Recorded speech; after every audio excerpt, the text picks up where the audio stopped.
Welcome to శ్యామలాస్ kitchen. ఈరోజు శ్యామలాస్ కిచెన్లో కొత్తిమీర టమాటా పచ్చడి ఎలా తయారు చేయాలో చూద్దామండి. ముందుగా స్టవ్ వెలిగించుకుని బాండి పెట్టుకోవాలి. బాండి వేడెక్కిన తర్వాత ఆయిల్ వేసుకోవాలి. 2 స్పూన్ల ఆయిల్ పడుతుంది. ఆయిల్ వేడెక్కిన తర్వాత పచ్చిమిర్చి వేసుకోవాలండి. పచ్చిమిర్చి ఎక్కువ వేసుకోవాలి, పచ్చడికి ఎక్కువ పడతాయి. పచ్చిమిర్చి ఇలా వేగుతుండగానే కొత్తిమీర వేసేసుకోవాలండి.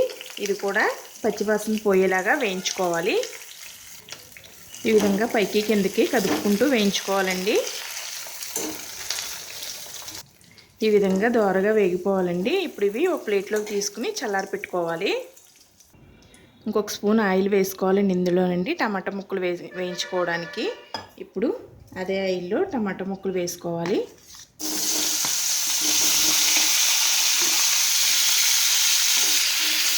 ఇవి కూడా పచ్చివాసన పోయే వరకు వేయించుకోవాలి.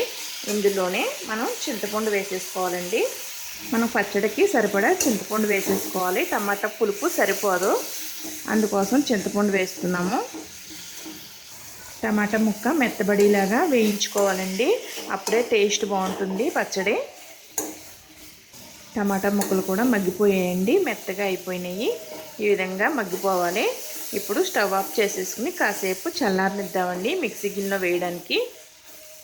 ఇప్పుడు ఒక మిక్సీ జార్ తీసుకుని ముందుగా పచ్చిమిర్చి, ఈ కొత్తిమీర వేసుకుని మనం గ్రైండ్ చేసుకోవాలండి. అలా గ్రైండ్ చేసుకోవడం వల్ల బాగా గ్రైండ్ అవుతుంది, లేకపోతే కొత్తిమీర చుట్టుపోయి గ్రైండ్ అవ్వదు సరిగ్గా. అందుకు ముందుగా ఇందులో కొద్దిగా ఉప్పు వేసుకోవాలండి.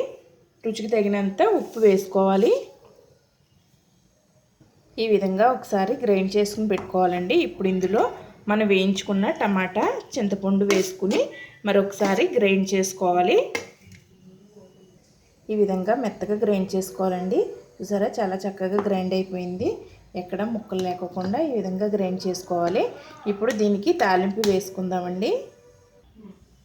మళ్ళీ స్టవ్ వెలిగించుకుని అదే మూగుడులో కొద్దిగా నూనె వేసుకోవాలండి. నూనె కాగిన తర్వాత వెల్లుల్లి రెబ్బలు వేసుకోవాలి. వెల్లుల్లి ఒలుచుకుని చితకొట్టుకుని వేసుకోవాలి. వెల్లుల్లి కలర్ మారాలండి, చక్కగా కలర్ మారితేనే టేస్ట్ బాగుంటుంది. ఈ విధంగా కలర్ మారిన తర్వాత మనం సాయి మినపప్పు, ఆవాలు, జీలకర్ర వేసుకుని వేయించుకోవాలి.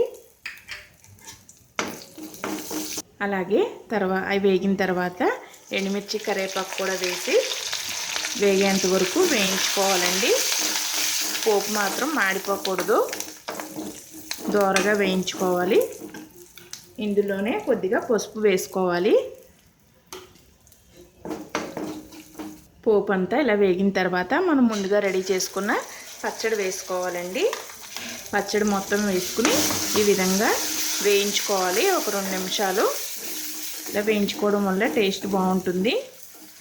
పచ్చడి రెడీ అయిపోయిందండి. ఇప్పుడు స్టవ్ ఆఫ్ చేసేసుకుని మనం బౌల్లోకి తీసేసుకోవాలి.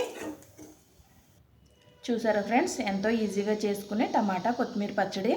రైస్లోకైనా, దోశ, ఇడ్లీ దేంట్లోకైనా బాగుంటుంది. చాలా ఈజీగా కూడా చేసుకోవచ్చండి. ఈ పచ్చడి కారంగా ఉండాలి, పచ్చిమిరపకాయలు ఎక్కువ వేసుకుని చేసుకుంటే టేస్ట్ బాగుంటుంది.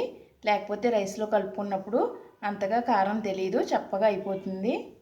ఫ్రెండ్స్, ఈ వీడియో కనుక మీకు నచ్చినట్లయితే please subscribe my channel. Share చేయండి, లైక్ చేయండి, మీ సలహాలను కమెంట్స్ ద్వారా తెలియజేయండి. Thank you for watching.